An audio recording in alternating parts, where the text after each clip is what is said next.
Estamos aquí con la arquitecto Diana Enríquez de Fernández. Bienvenida, arquitecto. Gracias. Voy a hacerle algunas preguntas en el marco de la mujer en la arquitectura, de la revista 140 que se va a publicar en el mes de marzo. Así que por favor me puede contar un poco cómo ha sido su trayectoria y, por ejemplo, qué referentes de arquitectura, qué referencias ha tenido usted a lo largo de su carrera y si en alguna de ellas existaba alguna mujer. Ya, muchas gracias. Yo decidí ser arquitecto ya a los 12 años, cuando viajo por primera vez a Europa. Me lleva una de mis abuelas, que era una persona culturalmente muy interesada en el mundo, en el progreso, en la historia, en todo eso. Ella de alguna manera me lo transmite. Y, y lo que me maravilla es de ver en Europa la, la, la, la disposición de, de, los espacios, de las ciudades. Estamos hablando de muchos siglos, muchas décadas seguro de una, una conformación urbana y de edificaciones. Y todo aquello me maravilló. Yo venía de Caracas, que si ustedes imaginan la Caracas de los años 50, después Curazao, que es de donde es mi padre y donde yo nací, pero me vine muy chiquita para acá, y Barranquilla, Colombia, que hoy pues es una ciudad muy pujante, pero en ese momento era una pequeña ciudad provinciana. Mi mamá, su familia era hija de exilados de Gómez, tenía hermanas en Colombia, entonces mi mundo había sido esto. Y de pronto se abre aquello y veo París, y veo La Haya, y veo Bruselas, veo Inglaterra, entonces es algo que te conmociona. ¿Y quiénes hacen esto? Bueno, los arquitectos. Así es. Así que esa es una decisión clarísima. Además, yo tenía la comprensión de que la arquitectura incluía dibujo. Ay, yo dibujaba. Y incluía la parte de matemáticas. Mucha gente, cuando yo preguntaba, no, pero tú tienes que ser buena en matemáticas. Ay, así es, parte y parte. Estoy bien ahí también. Así que yo estaba segura de que me podía ir bien y nunca dudé, nunca cambié de idea. Mi parte de dibujo y pintura, que me producía muchísimo placer. Todavía hoy yo veo un tubo de pintura y veo un lienzo y veo un pincel y digo, bueno, eso yo lo tuve que dejar, porque si no, no hacía arquitectura, ¿no? Y una familia, y niños, y trabajo, y no hubiera podido. Pero eso es parte de esos sueños que no se realizaron porque bueno, escogí uno. Yo hoy me siento muy agradecida con la vida porque pude tener un sueño y pude realizarlo. Pude tener los elementos que me ayudaron, porque eso no es fácil. Yo sé que la idea de la mujer en el mundo profesional hoy, eso se supone que es lo normal y lo que se desea y lo que debe ser, pero eso no es verdad. Para las mujeres es muchísimo más difícil. Si tienen una vida personal, tú puedes sí no tener esa vida personal, tú puedes elegir no tener hijos, puedes elegir no casarte, entonces tú puedes actuar a plenitud. Pero el que tiene, la mujer que tiene una vida personal, que tiene hijos, no es verdad que eso es coser y cantar, eso es muchísimo trabajo. Es decir, usted considera que Sí, sí hay una diferencia marcada y hay un absolutamente. esfuerzo también extra de Bueno, parte de la eso mujer. exige no solo esfuerzo, exige una planificación, exige esfuerzo de tipo afectivo, porque tener una profesión es amar eso. Si no, no puedes hacer ese sacrificio. Tienes que amar eso, tienes que sentirte emocionada porque estás haciendo un proyecto, el que sea. Pero eso es la emoción del arquitecto, de la creación. Y cuando la obra se ejecuta, yo te puedo decir, cuando la obra se ejecuta, yo levito. Yo La levito, revelación. aunque sea una jardinera, yo levito. Y es tener esa satisfacción y esa felicidad y esa plenitud, pero a la vez saber que eso es muy costoso para la mujer, porque la mujer tiene otro mundo. Si es plena, pues si tiene hijos, si tiene un esposo, si tiene una familia, eso es un gran trabajo. Eso no es algo sencillo. Desde su punto de vista, ¿cuál es el costo en la mujer en la arquitectura? O sea, ¿cuál es el costo realmente? ¿Es el factor tiempo? No solo el factor tiempo, el factor enfoque, claridad, planeamiento y tener los recursos necesarios. Tú tienes que tener ayuda, tú tienes que tener ciertos recursos, tú tienes que tener una pareja que te apoye. Eso tú lo puedes negociar al principio, pero yo conozco muchas que después Fundamental. Así le es. deshicieron el acuerdo. Entonces, todo eso junto, pero es necesario que esa mujer, y aquí entramos un poquito en un tema psicológico, esa mujer que viene del patriarcado, que es lo que venimos nosotras todavía de una situación patriarcal, viene con un comando que dice, pórtate bien, no me avergüences, haz las cosas como yo quisiera, búscate un buen marido, Así organiza. es, hay un patrón. Hay un Hay patrón un y que los padres favorecen porque es menos arriesgado que el otro. Solo que a raíz ya desde la Segunda Guerra Mundial, los mismos padres, y yo tuve uno así, por eso tengo que darle gracias a la vida y a Dios y a todo, que me dijo, usted tiene que estudiar y usted tiene que prepararse porque no sabemos lo que va a pasar. Esa sensación de que tú te puedes equipar para la vida, cosa que ninguna mujer recibía ese mensaje antes. Usted tiene que buscar un marido que la cuide. Entonces, eso para mí es determinante.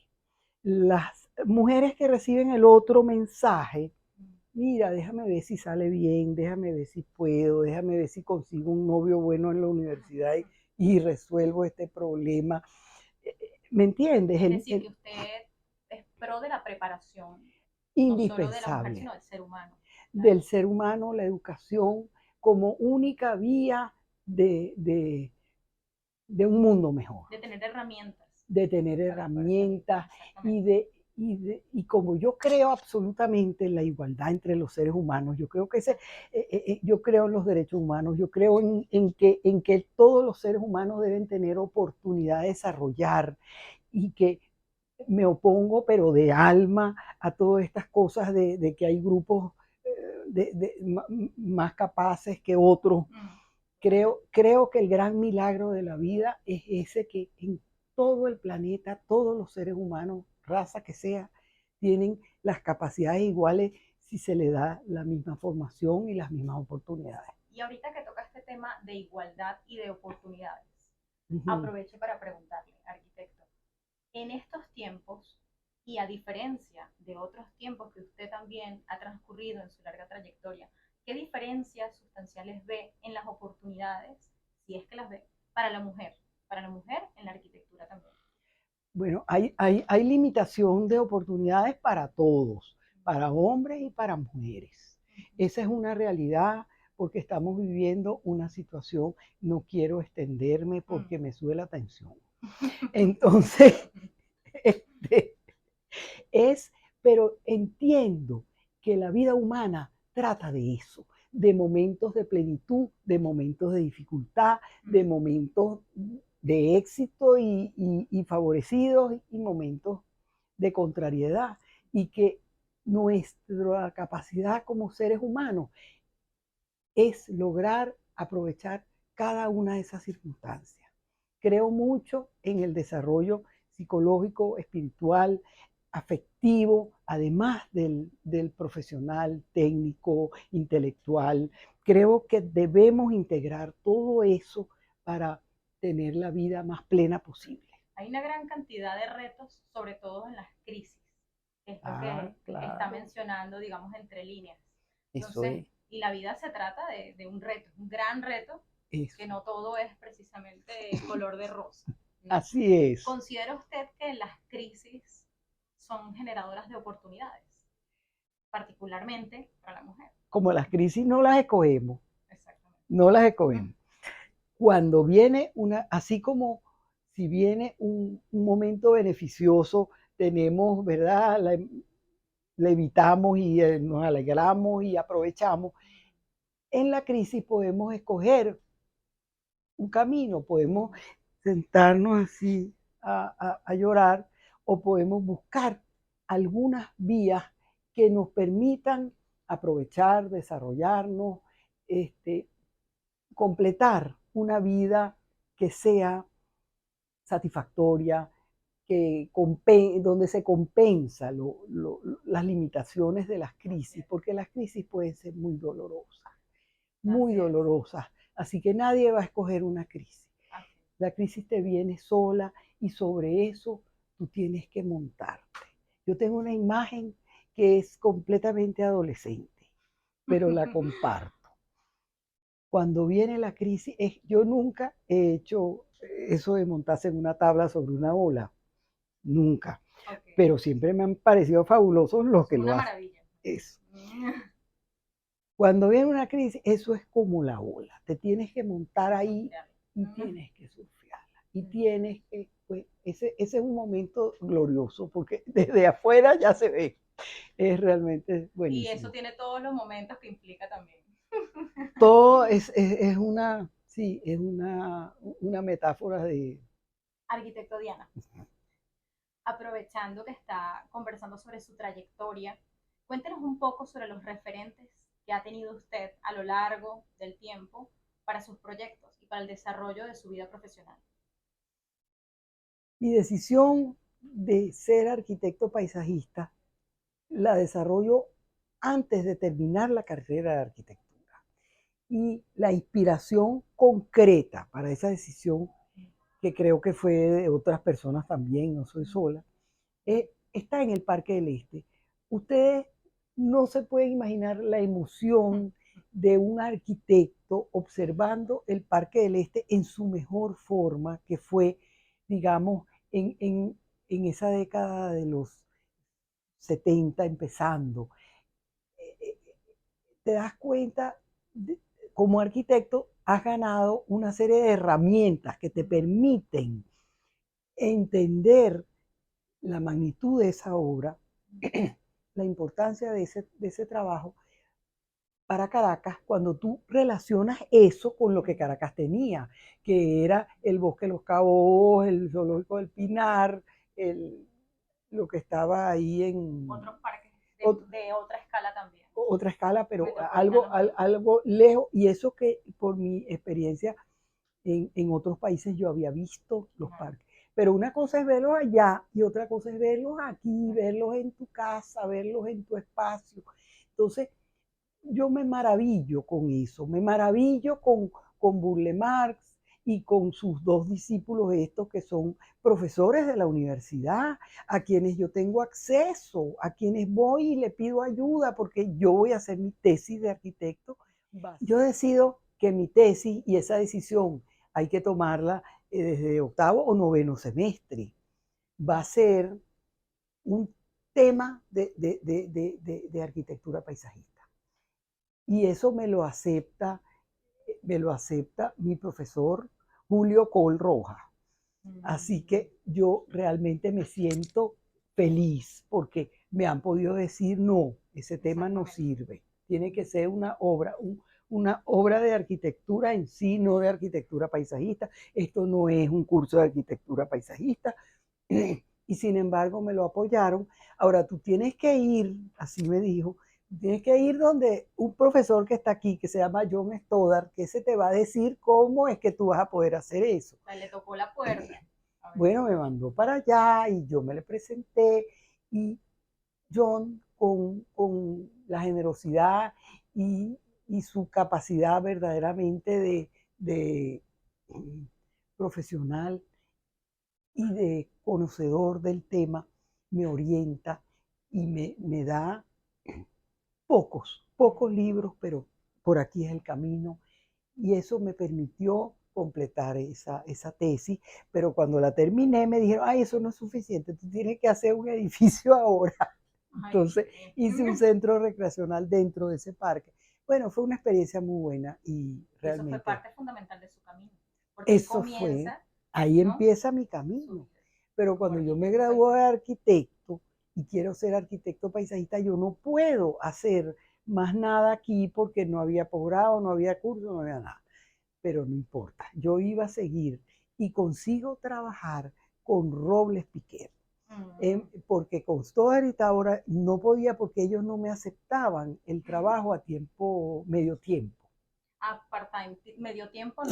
Ahí tú ves las limitaciones de la vida de una mujer y la carrera. Empiezo a trabajar con Robles Piquer y Robles Piquer me manda a la Universidad Simón Bolívar porque su oficina había hecho el proyecto de la Simón Bolívar que se hizo en el momento en que Venezuela estaba boyante económicamente, pero ya estaba menguando la situación y ya en la Simón Bolívar se dieron cuenta que no podían desarrollar ese nivel y que había que reducir la complejidad del proyecto, manteniendo su esencia, pero simplificando para abaratar su ejecución. Así que a eso me mandan, a donde Maíz, a donde el rector Maíz, no es cualquiera. Eso es un personaje que para mí fue una experiencia extraordinaria y yo logré entenderme muy bien con él y cuando la cosa se echaba a perder, yo traía a Robles, venga acá y lo convence porque ya yo no podía. Y sobre todo trabajé varios años. Eso te da una acumulación de información con un ingeniero agrónomo al cual le estaré eternamente agradecida toda mi vida, que se llama Antonio Agostini. Él era un ingeniero agrónomo especializado en mantenimiento de espacios verdes recreacionales. Ese personaje sabía muchísimo, había vivido muchísimo, había tenido todas las experiencias imaginables y con toda la generosidad posible me lo enseñó. Así que eso fue mi primer posgrado. Yo aprendí de grama, de tierra, de suelo, de vivero, de plantas. Plantas. En la Facultad de Arquitectura tuve clases de botánica con el profesor Aristilleta porque yo soy del pensum viejo. Entonces, pero más allá de eso, las plantas, reconocer las plantas en el terreno, reconocer las pequeñas. Bueno. En consonancia a lo que está comentando acerca de sus experiencias con profesionales de la ingeniería, de la arquitectura, que han sido de cierta manera sus mentores y usted ha sido aprendiz en la trayectoria profesional que tiene usted tan amplia, hablamos también de gratitud en este caso. ¿Cuáles serían los valores fundamentales que considera usted que ha transcurrido y aún lleva de la mano para desarrollar sus proyectos y atender a sus clientes? Gracias. Mira, uno de los valores que más te pueden ayudar es el sentido de humildad ante el ambiente. Porque si tú como arquitecto quieres volverte arquitecto paisajista, que era mi caso, lo primero que tienes que aceptar es que en arquitectura tú controlas. En arquitectura paisajista tú interpretas, te adaptas, haces concesiones, pero tu capacidad de imponer tu voluntad es limitada. Y la comprensión de lo ecológico, de lo ambiental, es tan difícil porque depende de tantas variables que ni siquiera conocemos suficiente. Todavía hoy se sigue investigando sobre el suelo, sobre las plantas, sobre las capacidades de ellas de sobrevivir, de integrarse. Mi tema, que después lo tomo en el momento de mi posgrado, son las plantas de los climas áridos, que es donde yo nací, donde tuve mi infancia. Los climas áridos cerca del mar. Venezuela, con esa costa que tiene, enorme, tiene que tener una información disponible sobre cómo manejar la vegetación en esa zona de influencia del mar. El mar, que yo creo que yo nadé primero antes de caminar. Así que el mar para mí ha sido algo así como vital. Y las plantas también parte de la vida. En fin, todo eso, no sé por qué. El día de hoy todavía estamos aprendiendo, y por eso tú ves que los paisajistas se intercambian información, porque siempre hay alguno que sabe algo de lo que tú no sabes y tú vas a preguntar. Sí. Es realmente un mundo de muchísima información. Y ahí, por ejemplo, preguntaría yo sobre qué piensa usted sobre esa comunicación entre tanto el gremio como profesionales relacionados a la construcción y a la arquitectura. O sea, ¿cómo considera usted que hay información que intercambiamos o no intercambiamos entre nosotros para, desde discusiones en la arquitectura, acerca inclusive de cambio climático, desde cambio climático hasta proyectos puntuales y específicos o técnicos?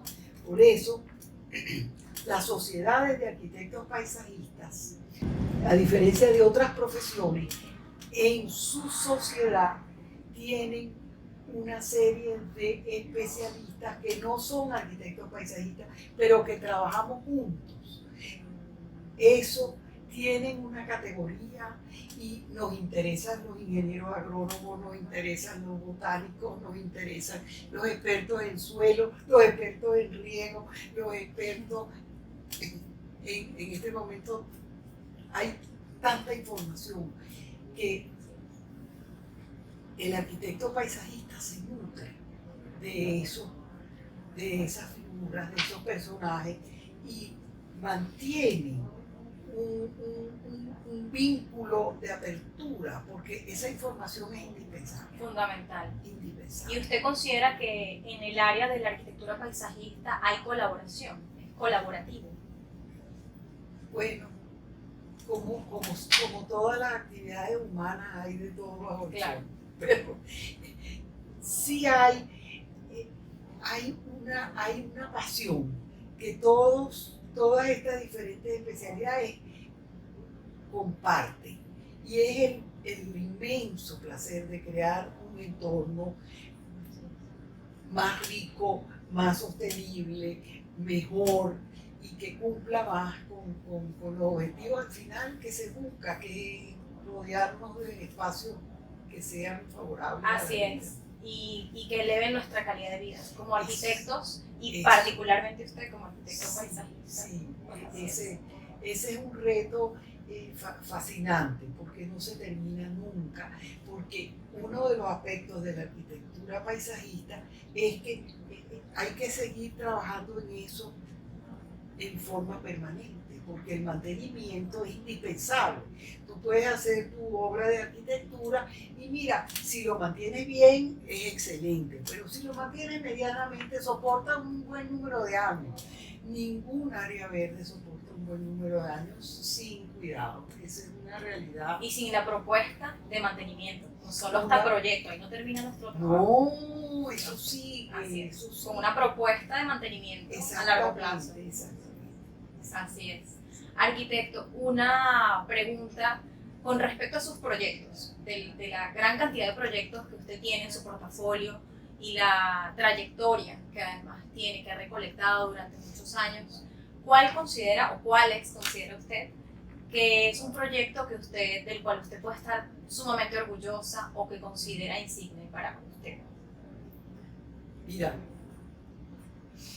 yo hice un primer proyecto que lo hice completo, que hice el diseño y conseguir las plantas y dirigir la ejecución y resultó buenísimo y el cliente estaba contento y todo el mundo feliz y que se ha sostenido en el tiempo. Y eso no ha sido aquí, sino fue en Curazao, en un hotel. Sí. En un hotel. Y es decir, eso me produjo mucho placer, sobre todo porque era una primera experiencia. Las primeras experiencias son muy estimulantes, muy favorecedoras. Pero sin duda para mí el proyecto del cual yo me siento más orgullosa es haber trabajado con John Stoddard en el proyecto de recuperación del Parque del Este. Quiero hacer una corta incisión aquí. Por supuesto. Y es que después de que yo decido por la arquitectura paisajista inspirada en el Parque del Este, mi determinación,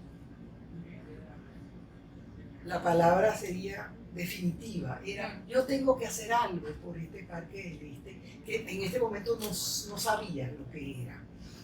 Eso significa que tengo que abrirme a ver qué sucede.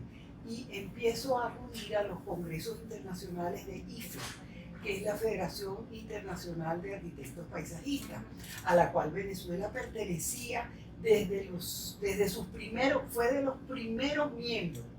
En esa época en que Venezuela era el país de más avance en el mundo, ahí estaban John y Fernando inscribiendo a Venezuela. Después que ellos habían hecho su trabajo en el Parque del Este, ellos tenían, digamos, ese aval a su favor y vinieron los arquitectos paisajistas del mundo a ver el Parque del Este y todavía no se les ha olvidado porque me preguntan, bueno, ya se murieron, pero y un parque de escala metropolitana tan representativo, de una calidad que cada vez que lo ven, a pesar de cualquier descuido y cualquier otras cosas que hay, es extraordinario. Pero a lo que voy es qué puedo hacer yo por el Parque del Este como arquitecto paisajista, que para entonces ya me había graduado del posgrado, y es incorporarme a los grupos en esos congresos internacionales que trabajan los jardines históricos, porque el Parque del Este pasa a categoría de jardín histórico por su importancia. Y estando en esos comités, yo tenía muchas ventajas, podía ir a esos congresos, tenía el apoyo, como te digo, de mi familia para ir a esos congresos, manejaba el idioma porque hay que hablar inglés, no puedes ir a hacer nada. Entonces, ese comité es incorporado por ICOMOS y conforman un nuevo comité dentro de los diversos comités que tiene ICOMOS, porque ICOMOS es la organización de la UNESCO que maneja el patrimonio mundial. Entonces, para cada especialidad o área hay comité de centros urbanos, de arquitectura, de fuertes, de defensa. Hay especialistas hay para 27 comités. De esos 27, uno es el que era los jardines históricos, que le ponen un nombre nuevo que se llama ahora el paisaje cultural. El comité IFLA-ICOMOS del paisaje cultural. Y me invitan a participar en ese comité en el 2010. ¡Qué maravilla! Eso es gracias a esos comités internacionales, a mi interés y mi constante, tú sabes, estar deseo, presente. ¿Qué tengo que hacer para poder cuidar mejor al Parque del Este? ¿Cómo se hace esto? Porque para el arquitecto normal, restauración es un proceso muy distinto. La restauración en obras de patrimonio implica una serie de pasos y de una metodología muy particular. Claro, y el arquitecto que es un innovador, llega y ¡ay, voy a cambiar esto y aquello! No es así. No se puede. No se puede. Hay que tener muy claro esa tendencia nuestra de los arquitectos. Por ejemplo, cuando yo voy a hacer, cuando trabajamos en ese estudio de recuperación del Parque del Este con John, lo que John primero quiere es cambiar una cantidad de cosas. En ese momento, errores que quizás se cometieron, aspectos que se pudieran mejorar, todo eso lo quiere cambiar. No, tú no puedes cambiar nada de eso.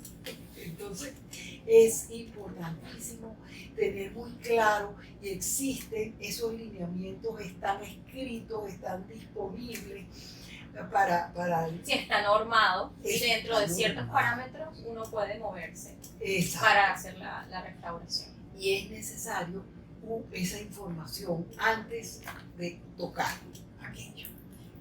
La restauración de valores patrimoniales, entonces, por ahí es que yo conduje, mira, me quiero informar lo más que pueda, tuve que hacerlo para un plan de manejo del Parque del Este en el cual participé, y después en este informe nuevamente aplicar todos esos conceptos, y hoy veo la necesidad de que una nueva generación sea informada de esto, y estoy tratando de que se logre un curso de ampliación sobre ese tema, para que los arquitectos paisajistas sepan la joya que tienen en las manos, que es el Parque del Este, y cómo se puede trabajar para recuperarlo, porque hay que hacerlo.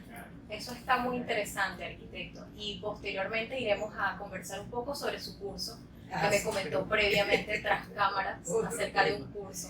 Esa es otra pregunta que vamos a dejar para el final, a manera de cierre. Hasta que esté realmente planteado. Perfecto. Aprovecho de preguntarle, ya que tocó el tema de los idiomas, de la preparación y de esta cajita de herramientas donde uno va sumando habilidades y que se prepara para la vida, ¿qué le aconseja? ¿Cuáles serían sus recomendaciones para las nuevas generaciones? Para arquitectos nuevos, para arquitectos jóvenes y para aquellos que quieren estudiar arquitectura, particularmente arquitectura del paisaje. ¿Cuáles serían sus reflexiones? Mira, que se preparen para una vida de mucho esfuerzo. Indudablemente el manejo de otro idioma, especialmente del inglés, a mí me sirvió muchísimo recibir la revista de la Sociedad Norteamericana de Arquitectos Paisajistas. Eso fue, si mi primer posgrado fue en la Simón Bolívar con Antonio Agostini, esas publicaciones que en esa época en Venezuela llegaban los correos con la revista. Esas revistas fueron extraordinarias, todavía las tengo, es decir, tengo que dárselas a alguien, pero extraordinario. Favorecer el acceso a la mayor información posible dentro de la arquitectura y dentro del área de la arquitectura que te interesa. Por eso el estudio de la arquitectura tiene que ser tomado con muchísima seriedad, porque desde que yo estudiaba había muchísima gente que pirateaba todo lo que podía, y eso es una manera de perder, ¿verdad? Porque hay tanto. A mí me dio clase Villanueva, se me acaba de caer la cédula.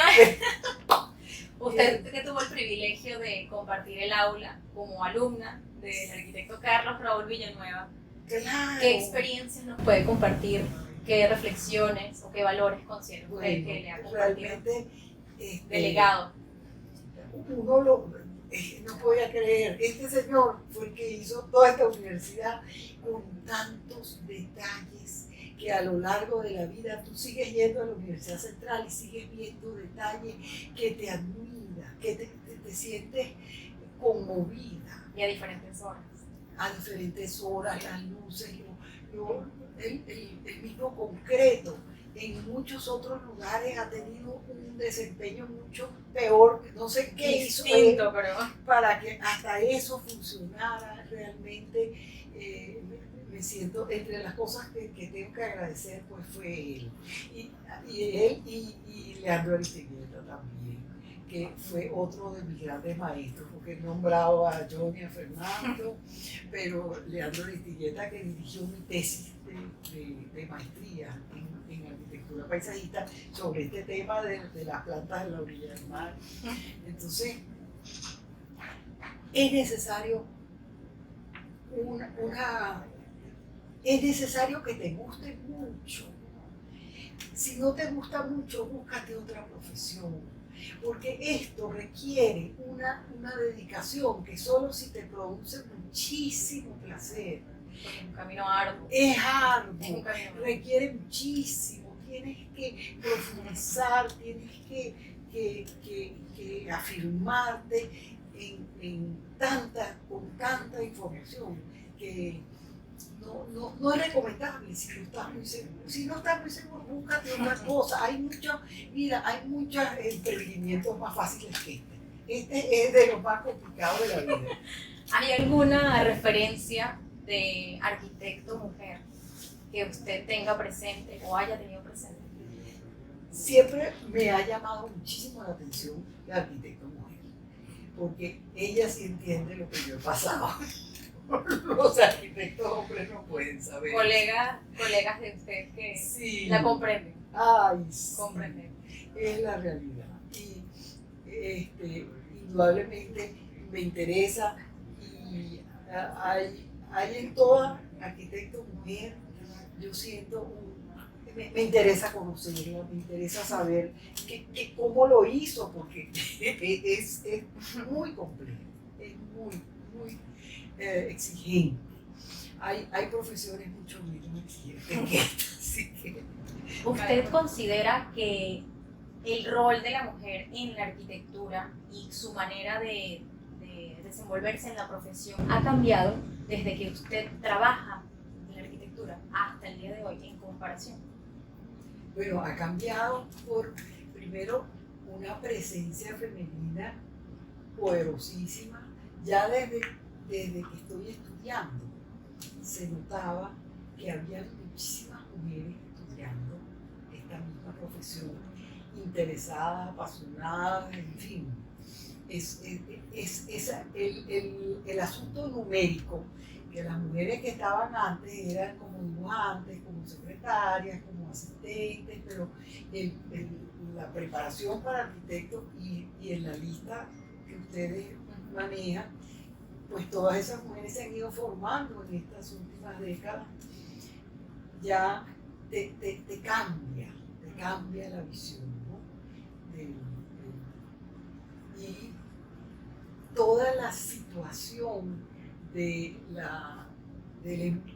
avance de las mujeres hacia la actividad laboral y académica le ha dado pues, una gran oportunidad a muchas. Es decir, como denominador común, usted ve que ha habido más preparación Sí. y mejor quizás.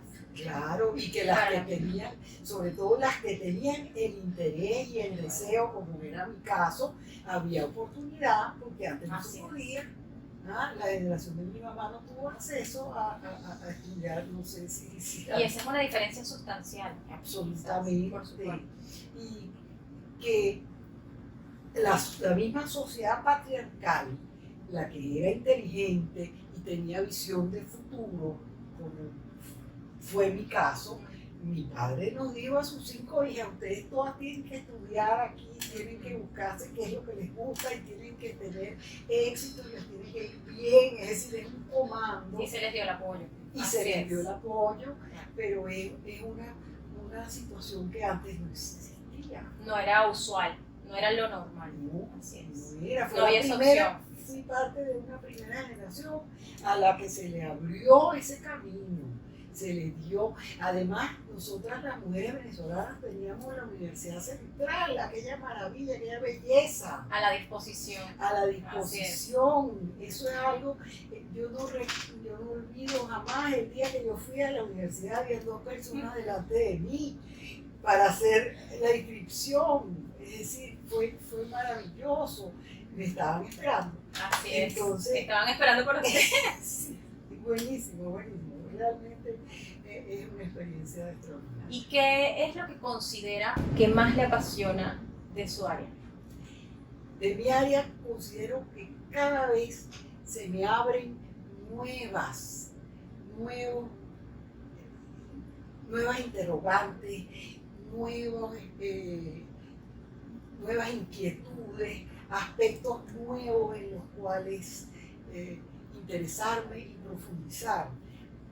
Para mí, uno de los aspectos más importantes es el aspecto creativo, el aspecto de la inspiración. Ese es el tema que más me está interesando en estos últimos años de mi profesión, porque hay una gran cantidad de información que hay que asumir, el análisis, todo ese proceso de informarte, de preguntar y de establecer los objetivos y de todo eso, y después de dónde sale la solución.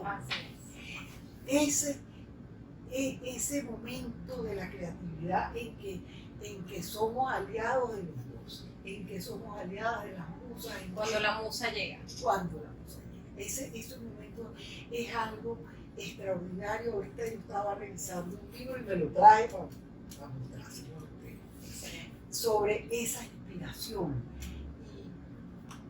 Y yo, aunque tengo años atrás del tema, me ha gustado mucho, por ejemplo, la inspiración en los orientales, que cuando tienen un problema, vamos a decir un espacio, de pura paisajista, a veces son espacios grandes.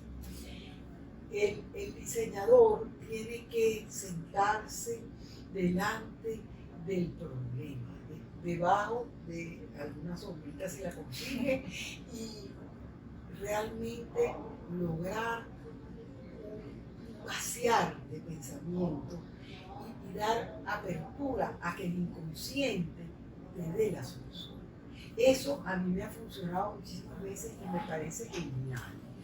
Porque primero es de una inmensa humildad, es tu inconsciente, no es tu consciente, ni tu laboriosidad, ni tu esfuerzo, ni tu empeño, es tu inconsciente con toda esa información que tú has acumulado, se abre como una flor con la solución.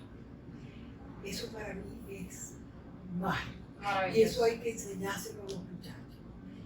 Pero todo eso viene de la dedicación, de aprender de los maestros, de aprender de los innovadores, de estar detrás de todo lo que vaya saliendo y desechar. También hay que identificar la basura. Esto no, esto sí. Y sobre eso. De todo lo que uno va recolectando. Sí.